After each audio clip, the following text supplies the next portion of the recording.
Hey everybody, this is D Hunter, bringing another action figure review. Today, we're going to look at the McFarlane DC Multiverse Collector's Edition Abyss. Abyss is a pretty new modern Batman villain. He's pretty much a Batman equivalent, but he's on the villain side of things. He's funded by Lex Luthor with all his different gear and training. This is part of the McFarlane Collector's Edition line. A little bit more premium figures. They cost a little bit extra, and I've seen a lot of complaints about this, as the Alan Scott and Superman have a lot of reuse, but Abyss here is brand new. Still, I don't understand the price increase, but he's a brand new Batman villain, never released before, so that definitely caught my attention.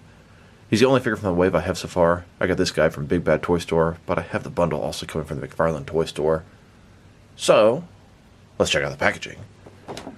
As you can see at the top, 22 moving parts, McFarlane Toys, ages 12 plus, McFarlane Collector's Edition, DC Multiverse, Abyss.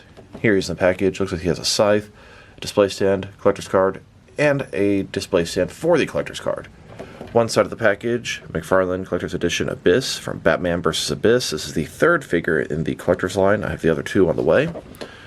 Other side says Abyss. The bottom, got a bunch of credits, and there's his barcode, in case that helps anybody. And then on the back side, here's Abyss, a bunch of other villains, and then of course Batman at the bottom. So no further ado, let's open it up. Alright, now that I get this figure out of the package, here he is with all his accessories laid out. He comes with a display stand, a collector's card, a display stand for the collector's card, one alternate hand, totaling 3 interchangeable hands, and then a large scythe. But before we take a look at those, let's talk about and check out the actual figure. So this is the Abyss. He's a very new Batman rogue. He's pretty much like an evil Batman. He's funded, trained by Lex Luthor. He has all of his gear, his money. For a little bit of time, Lex Luthor was funding Batman Incorporated. Complicated big mess. This is the type of figure that I want McFarlane to make more of. A Batman character that has not been made in action figure form before. In addition to that, this guy looks awesome. This guy and Ghostmaker, two new Bat characters from a similar time period. They definitely are both in the same sort of storyline here. Awesome figure. Not sure exactly what makes him justified to be the collector's line that costs a little bit extra. I mean, the figure looks good, but they've made tons of figures just like this for the $20 line. The only thing I really see is the display stand for the collector's card. And that's damn sure not worth $10 more. Still, figure looks awesome. Happy to have him, and I'm happy to have a new Bat Rogue to the mix. So let's take a look. Starting with his face here. He's got that hood on top, he's got his eyes, there are two little X's and a little bit of sort of white behind him. It looks great, very glossy, very shiny. He's got, I don't know, it almost looks like sort of a little breathing thing where his mouth is. Hood's on top of there. Kind of see what's going on behind here a little bit. Fully articulated, of course. The cape, a little bit tattered at the bottom. Nice texturing on it. Suit sort of simulates like a ribcage, sort of bony skeletons. He reminds me of the Reaper a little bit. Phantasm maybe. Very thin. Double jointed elbows, double jointed knees. Arms seem pretty long and thin as well. Sort of these claw-like fingers. Overall, really cool looking figure. And a closer look at its face and head sculpt. Very, very, very nicely done. It looks good. It looks creepy. And then, here's the figure broken down as far as he can go, with all of his removable parts detached. Now let's check out his accessories. Let's start off with the boring stuff. Here's his display stand, and I guess because it's part of the collector's line, it actually has DC on the bottom. Beyond that, same thing we've seen a million times before. Very thin, very basic. Now let's check out his collector's card. This is a replica of the cover of Batman number 120 from the Rebirth comics, and just so happens I have this comic right here. I started reading it before doing this video. A little bit confusing. I'm going to have to go back, start a little bit earlier, and go a little bit further than this. Very interesting. I love the different Batman Incorporated characters. Batman number 120. You can see we have Abyss on the front here, and it looks like some Batman Incorporated members behind him. Here's another Batman issue, number 119, Batman vs. Abyss. You see Abyss here, just like the figure, fighting Batman. And if you wanted to read the back of the collector's card, here you go. There's also a display stand for the collector's card, and it looks like this when you put them together. I mean, it looks nice for what it is, but I don't personally care about things like this. I just want the figure.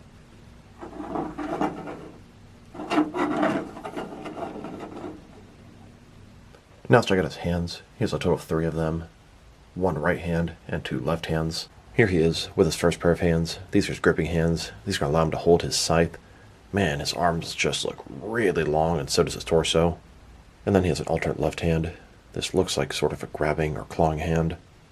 Now let's take a look at his scythe. We have a double-bladed scythe here. It looks pretty good. It's silver on the blade. The blade has a couple little sort of dings at the bottom there. A little bit of weathering on it. It's got some sculpting detail where the grip is, and the other blade at the bottom. And as I was putting the weapon into his hands, I was putting it in there, and it totally came apart. But that can be kind of useful. It makes it easier to put into his hands, although I'll tell you, I don't really think it's necessary. So you can have it displayed like this, and if you really wanted to, you could turn around like that. Or it could be 2 separate weapons. Here's Abyss holding his scythe. He can hold it with 2 hands like this, or as separate individual weapons. Now that we've taken a pretty good look at both the figure and his accessories, now let's check out his height. From bottom to the top of his head, pretty tall, standing at 7.4 inches tall, which is going to translate to just under 19 centimeters. Now for his articulation. Starting with his head here, of course, it can rotate from side to side. He can look up and down a little bit. He can tilt his head from side to side. Pretty decent with the hood under there. Shoulders on a ball joint, goes out about 90 degrees. Up, down, around, all that good stuff. He's got that butterfly joint between his shoulder and chest area. Increase the range of motion and cover the large gap that would be there. Bicep cut below that. Double jointed elbows below that. His wrist, it can rotate and it's going to be hinged. Torso, he's got a ball joint hidden very nicely. Rotate around, forward and back. Another one in his waist, although the whole sort of soft goods overlay, I guess it works okay. Rotates around, forward and back. Between the two, wide range of motion. I don't know, I'm not getting the waist quite to move the way I want to. It almost feels like they're connected, but they're not. They're separate pieces. Much more range out of the torso than the waist in this guy. And his waist is just super long. It just goes forever. Legs, complete dozen splits, not a ball joint. McFarlane style hip joints. Rotations, pretty much non-existent. Legs go forward about that far. Back, not much. Double jointed knees. He's got rotation in the knee too. That's new. His ankle, rotate, forward and back. Should tilt rock. Mine appears to be stuck. I have to work on that. And of course, toe articulation. Let's see, does his other ankle tilt? Yeah, it seems like it does, at least a little bit. Here's an image of Abyss on a rooftop in the moonlight of Gotham City. Abyss versus Batman, just like in the comics. Here's Lex Luthor in his office at LexCorp. He's manipulating things behind the scenes. I don't really know all the circumstances, but somehow Lex Luthor is funding Batman Incorporated. There's actually Lex Luthor in sort of an armored bat suit in the comics. I'm surprised McFarlane hasn't made that yet. Meanwhile, in the Batcave, Batman is confronted by other members of Batman Incorporated. We have the Man of Bats, the Hood, the Batman of China, El Guacho, and Dark Ranger. This is where he finds out that they're working for Abyss. Lex Luthor has manipulated this entire thing, and Abyss invites Batman to join him to kill Lex Luthor, showing him that he's the hero he really should be, taking out a villain like Lex Luthor. But of course, not everything is like it seems. And that's supposed to be sort of a reenactment of this comic panel. Now let's check them out. Next to some other action figures. Starting off with some other Batman Incorporated figures. Here's Abyss, next to the DC Direct Knight and a custom-made Squire. Knight was the Batman of England, and Squire was more or less his Robin. He was in the original version of Batman Incorporated about 10 years ago. He died since then, and I believe Squire's actually taken over as Knight in the new Batman Incorporated. And here he is, next to a DC Direct, the Man of Bats. And here, next to a custom version of the Batman of China. And here he is, next to a custom version of the Hood. Then, next to a custom El Guacho. Here's the Abyss, next to a Batman Incorporated Batwing. This is the David version of Batwing. He was only active at the very beginning of Batman Incorporated about 10 years ago. And now, next to Ghostmaker. Ghostmaker is a member of Batman Incorporated in the modern team. He's a brand new Bat character, a Batman ally. So, Abyss, a new Batman enemy, and then Ghostmaker, a new Batman ally, both from the modern Rebirth comics, both from the Batman Incorporated storylines. Both really cool figures. Here's my entire Batman Incorporated display. A ton of different figures, custom figures, figure substitutes. They all sort of resemble Batman or different sort of Bat characters. Can be used as different members of Batman all over the world. There's something about Abyss that just totally reminds me of the Batman villain Phantasm. Here he is, next to both a custom Phantasm I made, and then the DC Direct Batman the Animated Series Phantasm figure. He also reminds me of the Reaper, which I believe the Phantasm was based off of. Now let's check him out, next to some other McFarlane DC Multiverse figures. Here he is, next to several different McFarlane Batman figures. Some small, some big, that's just McFarlane. It looks like Abyss here is a little bit on the larger side of things. He's going to fit in pretty good with your Hush Batman and some of the larger McFarlane figures. Here's Abyss, next to 3 different McFarlane Lex Luthor figures, and I'm surprised McFarlane didn't make the Lex Luthor in the armored batsuit. That's from this same story of Batman vs. Abyss. Abyss has some strong ties to Lex Luthor, as Lex Luthor funded, trained, and pretty much enabled him to become a supervillain. Now let's check him out, next to some other recently released McFarlane DC Multiverse figures. Now this is the only figure I have so far for McFarlane's Collector's Edition, or whatever it's called. I have the other figures on the way. A bundle for the McFarlane Toy Store, Superman, Green Lantern, and Abyss. Now, I found out there are Platinum Chase variants of all 3 of these figures. If anybody out there happens to get one, and you're not interested, holler your boy, D Hunter. I would be very, very appreciative if anybody can help me out with that. I'm looking for 1 Superman, 1 Alan Scott Green Lantern, and of course, 2 Platinum Abyss figures. Fingers crossed I'll find one in the future. And here he is, next to the recent Dark Knight Trilogy, San Diego Comic-Con exclusive gold label figures. We have Bane with his coat, Joker as a bank robber thug, and then Joker as seen through the sonar vision.